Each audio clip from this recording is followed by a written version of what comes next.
Hello everyone, this is our tutorial for lighting, and currently we're in room 108 at Miley Swallow Hole. You can request it online and I will put the link up on Blackboard for how to do that, but I wanted to take a quick walkthrough of the space and the equipment we have for you. So first of all, I placed this mannequin. You can of course put your model there. There are these backdrops. By default it's on the white, and please be careful, it's ripping apart, it's paper, but you can move them using these chains. You can move them up and down to switch between the colors, and some of them you might again need to fiddle with a little bit, but we have green screen, black and white background. I'm gonna do white so you can see the shadows, but I highly recommend trying the black as well. So we have 3 lights in our lecture. You will see about 3-point lighting, but this space is kind of small, so I recommend doing 2 instead. I'm gonna turn the light off. Don't forget to switch that off. And now remember, the best way to notice lighting is to look at the shadows as much as the light highlights itself. And this right now is our main light, also referred to as key light, that's providing highlights and the main source of lighting. There is a diffuser in front of the light. You can't really see because it's bright, but that's why our shadows are kind of soft right now.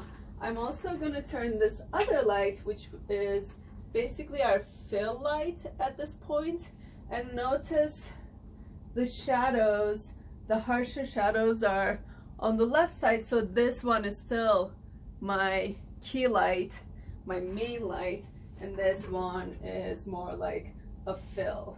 There are other ways to do fill to increase the shadows. If you want, I can move this sort of away from it. It will still, if I turn it off, as you can see, it still has an effect of softening the shadows on the other side, but not as much as directing it there. And always, when you're in this room, practice with the direction of the light. Typically, a good angle for a person is a little higher than their face at a 45-degree angle for the main light, but I want you to play with these and see for yourself their effects. Let's see what happens when we add this 3rd light. Notice it mainly really adds sort of a side highlight. Typically this back light would go behind the model to create a separation between the background and the subject matter. But as I said, this is sort of a tight space, so we're not able to do too much. Normally I would put this low on the ground and put it toward the model, but you can also try to do it from like sort of the back. This is also another way of when you come in, I want you to play with all of these. Notice, can I zoom in? Notice how now there's sort of a highlight, a outline on the side.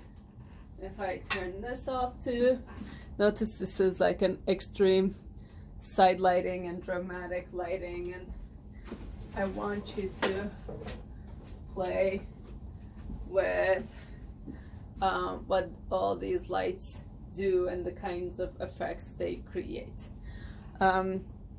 One last thing about these standing lights is that you can actually, let me do this, you can actually place color gels in front of them. So these ones have these clips, and let's say, notice some of them heat affects these gels a little bit, so some of them might be in a rough shape, so be gentle. And for you to be able to see the effect, let me turn this off and notice. And I will bring my camera a little closer so you can see the effect. But I'm placing a different color gel on this one now. Let's move this a little higher. Okay. And now you can kind of see the color effect mildly. Okay. That's all for here. I'm gonna show you a couple more lighting options we have in our next tutorial.